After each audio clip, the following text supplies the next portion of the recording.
ये अपना experience share कर रहे हैं। इस तरीके से मत सुनिएगा कि ये ट्रेनर है, आपको आके मोटिवेट करेंगे, बातें करेंगे, कुछ एक्शन करेंगे। ऐसा इन्होंने अपनी जर्नी 35,000 से 23 लाख तक लेके गए। कैसे लेके गए हैं, क्या आप लोग जानना चाहते हैं? क्या आप लोग जानना चाहते हैं? यस या नो? यस या नो? एक बार जोरदार ताली से सर का स्वागत करेंगे। और सर प्लीज। साथियों नमस्कार। साथियों मेरा नाम संदीप वर्मा है। मैं कोई ट्रेनर नहीं हूँ, मैं आप सभी के बीच में से ही हूँ। अपना अनुभव आप सभी के साथ शेयर करने का प्रयास करूंगा। साथियों संदीप वर्मा मेरा नाम है। 30 साल की मेरी उम्र है। दिल्ली से सादरा, खेगड़ा, बागपत के रास्ते एक जगह है बड़ौत, संभवतः आप सभी जानते होंगे, दिल्ली से पास ही है, 50 से 60 किलोमीटर की दूरी है। वहां का मैं रहने वाला हूँ। मैंने जो LIC एजेंसी शुरू की थी 2018 में की थी। वैसे जो मैंने अपने करियर की स्टार्ट की थी वो सन 2006 में की थी। 30 साल की मेरी उम्र है। 2006 में मैंने अपना करियर स्टार्ट किया था 13 साल की उम्र में। जब मेरी 13 साल की उम्र थी उस समय मैंने परचून की दुकान एक स्टार्ट की। पारिवारिक स्थिति थोड़ा दिक्कत में होने के कारण 2006 से लेकर 2016 तक मैंने एक परचून की दुकान करके अपना जीवन यापन किया। एक छोटा सा वाक्य जो मैं कभी भी भूल नहीं पाता हूं, आप सभी के साथ में शेयर करना चाहूंगा, जिससे आप मेरे संघर्ष के दिनों को समझ सकते हैं। सन 2007 की बात है, 14 साल की मेरी उम्र रही होगी। मेरे पास एक छोटी सी साइकिल होती थी। उस साइकिल से मैं अपना परचून का सामान लेके आता था, 200, 300, 500 रुपए की जो भी उस समय सेल होती होगी। तो उस साइकिल का जो टायर था वो इतना फट गया, तो मेरे पास में इतने पैसे भी नहीं थे कि उस टायर को मैं चेंज करवा सकूं। 200 रुपए का, 100 रुपए का टायर आता होगा।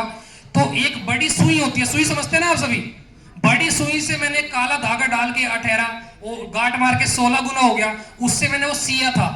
और सी के उस जगह पे, कटी हुई जगह पे टायर का टुकड़ा लगवा के 2 से 3 महीने मैंने चलाई थी। उस समय पे बहुत संघर्ष पूर्वक जीवन रहा, पर मैंने शुरू से आज तक, मेरी सबसे अच्छी बात एक ही लगती है कि मैंने कभी हार नहीं मानी।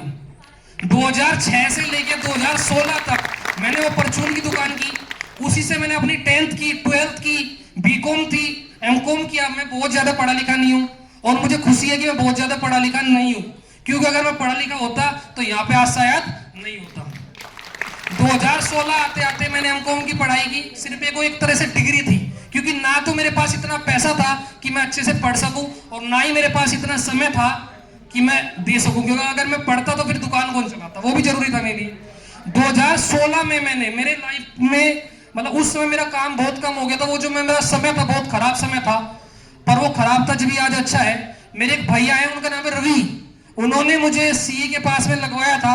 सबसे पहले अगर मैं अपने लाइफ का कंट्रीब्यूशन किसी को दूंगा तो उनको दूंगा। उन्होंने मुझे CA के पास में गुड़गांव मेरी जॉब लगवाई।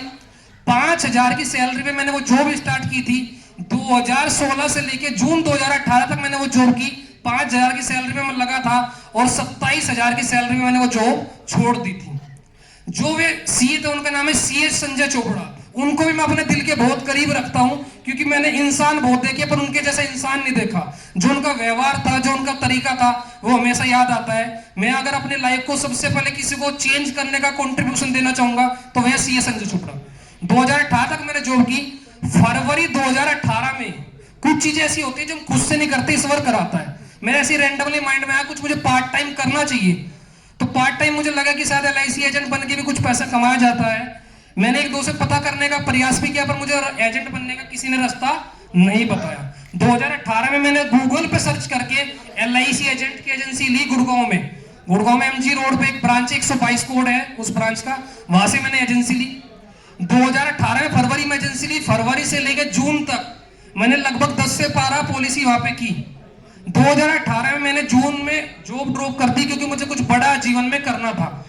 जॉब ड्रॉप करने के बाद में होम टाउन बड़ौत में शिफ्ट हो गया और एक रेंट की शॉप लेके मैंने साइबर कैफे स्टार्ट किया। एजेंसी मेरी गुड़गांव की थी, तो मेरे पास 2 ऑप्शन थे, या तो मैं गुड़गांव में कंटिन्यू करूं या मैं अपनी एजेंसी ट्रांसफर करा लूं। तो मैंने ट्रांसफर कराना बेहतर समझा।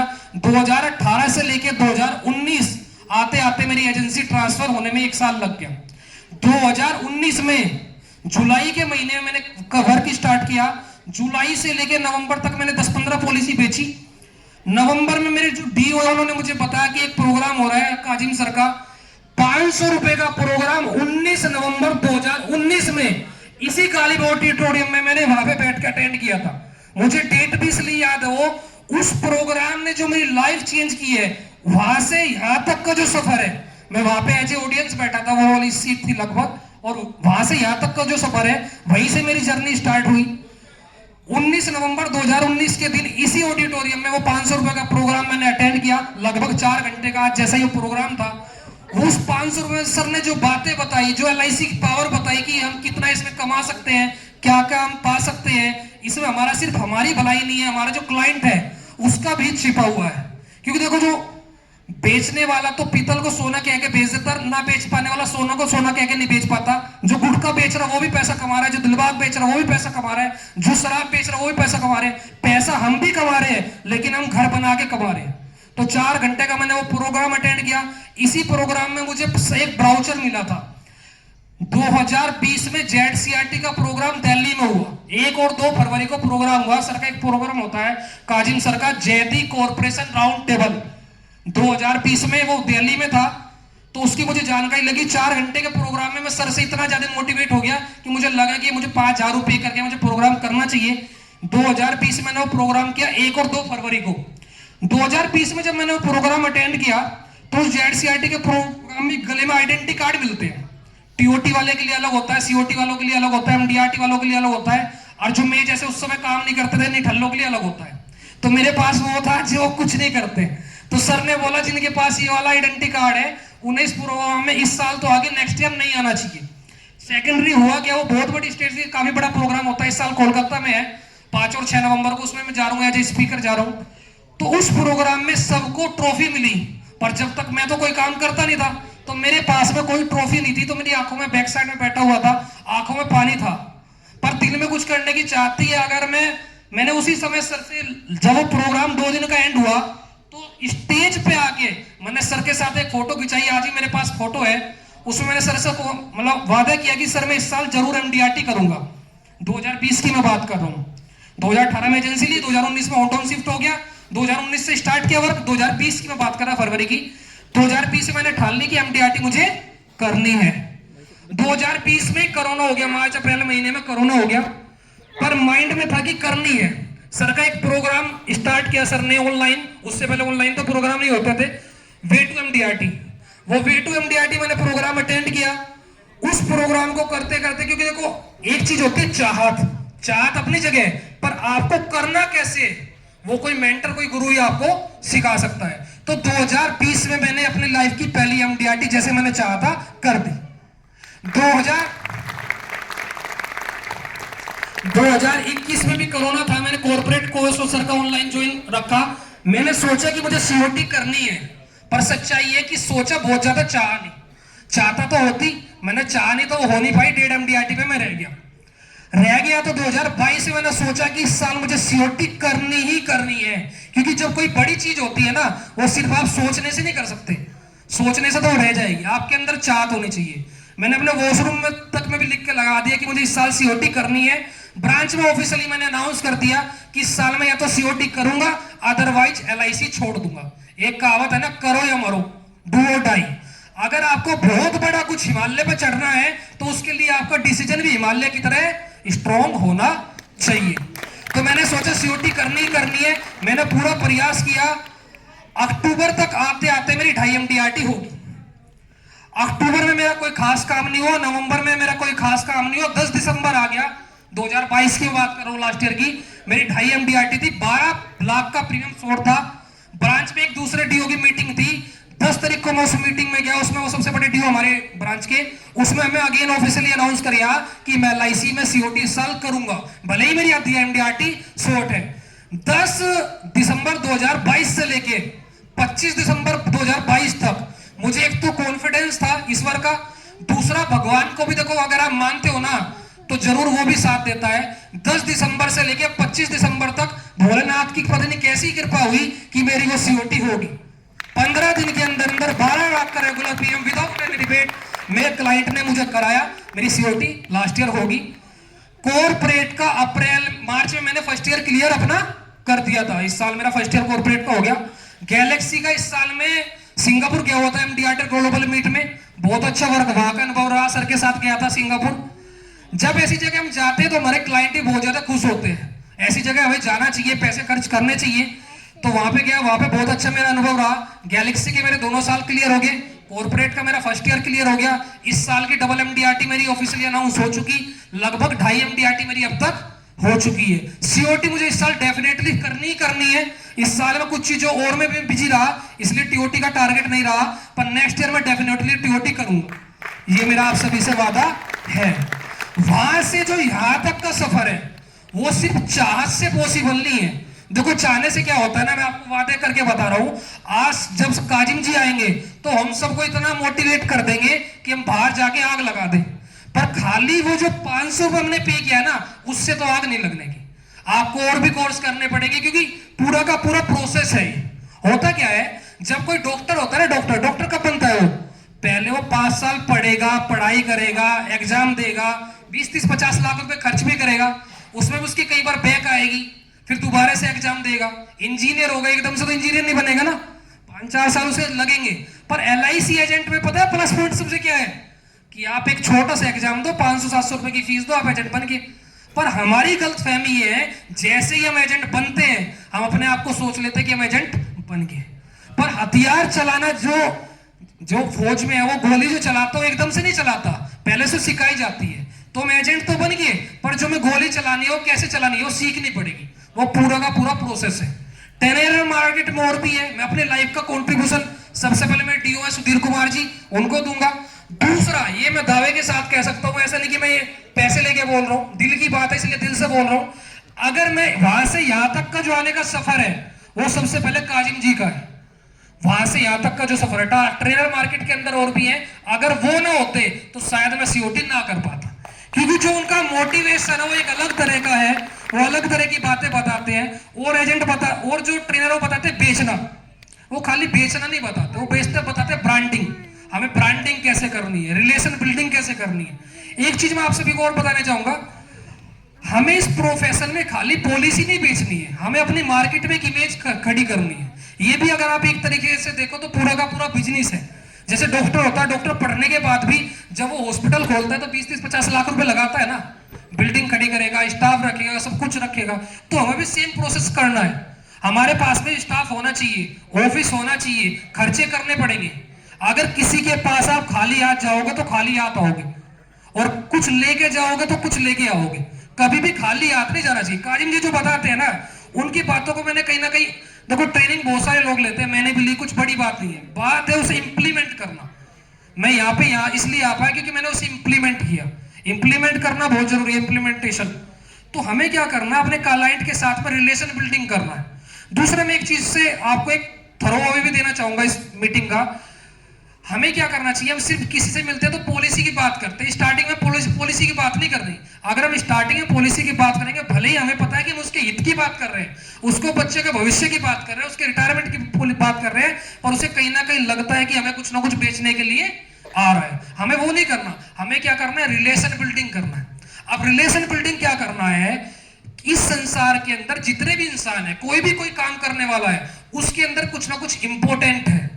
उस इंपोर्टेंट को हमें ढूंढना है, और उस इंपोर्टेंट को हमें उसे बताना है कि आपके अंदर ये इंपोर्टेंस है। हर इंसान को अपनी अच्छाई, अपनी तारीफ अच्छी लगती है। कोई भी इंसान ऐसा नहीं है जिसे अपनी तारीफ अच्छी ना लगती हो। फॉर एग्जाम्पल, कोई कूड़े वाला ही, हम उसे एक नजरिए से देख सकते हैं कि कूड़ा उठाने वाला है, पर अगर हम सही नजरिए से देखें ना, कूड़ा फैलाने वाले हमें, वो उठाने वाला। कोई डॉक्टर है तो डॉक्टर है तो हमें ना, अगर सपोज आप एक एग्जाम्पल लो, डॉक्टर ना होते तो क्या हम होते, बीमारी होती, क्या सोल्यूशन होता। अगर टीचर ना होते तो क्या हम होते, अगर इंजीनियर ना होते तो क्या बिल्डिंग खड़ी होती, अगर CA ना होते। तो हर इंसान का एक कुछ ना कुछ एडवांटेज है। उस एडवांटेज को हमें देखना है, उसे हमें सम्मान देना है, उसकी तारीफ करनी है, शुरू में रिलेशन बिल्डिंग करना है। जिस दिन आप सभी अननोन से बात करना सीख जाएंगे, सबसे मेन फियर पता है क्या है, हम सभी इस प्रोफेशन में इसलिए कामयाब नहीं हो पाते क्योंकि हम सिर्फ नॉन को बेचना पसंद करते हैं। जानने वालों को बेचोगे अच्छी बात है, पर सबसे अच्छी बात वो है जिस दिन अगर आप अननोन को बेचना सीखिए, वो सबसे बढ़िया बात है। मैं तो एक ही चीज करता हूं जो मेरे से आप सीख सकते हैं, जो मुझे अपनी अच्छी लगती है, हो सकता है शायद आपको भी अच्छी लगे। मैं किसी भी इंसान में उसकी अच्छाई ढूंढता हूं, और उस अच्छाई को ढूंढ के उसे कहीं ना कहीं उसे उसका मतलब अभ्यास कराने का प्रयास करता हूँ। फॉर एग्जांपल डॉक्टर डे होता है, डॉक्टर डे को जितने डॉक्टर होते हैं मेरे एरिया के सबके पास में जाता हूँ, गिफ्टिंग करता हूँ। टीचर डे पे जाता हूँ। हर इंसान का एक दिन होता है ना, तो उसे मुझे उसका सम्मान देना चाहिए। अननोन से भी हम अगर बात करें तो मैं तरीके से सबसे पहले रिलेशन बिल्डिंग में बात करना चाहिए। एक चीज मैं आपको और बताता हूँ, देखो हर जगह कुछ ना कुछ एडवांटेज होता है। हम देखते हैं ना बहुत से एरिया कहता है कि मेरे एरिया में पैसा नहीं है, ये नहीं है, ऐसा कुछ नहीं। सर बोलते हैं ना एरिया माइंड में होता है।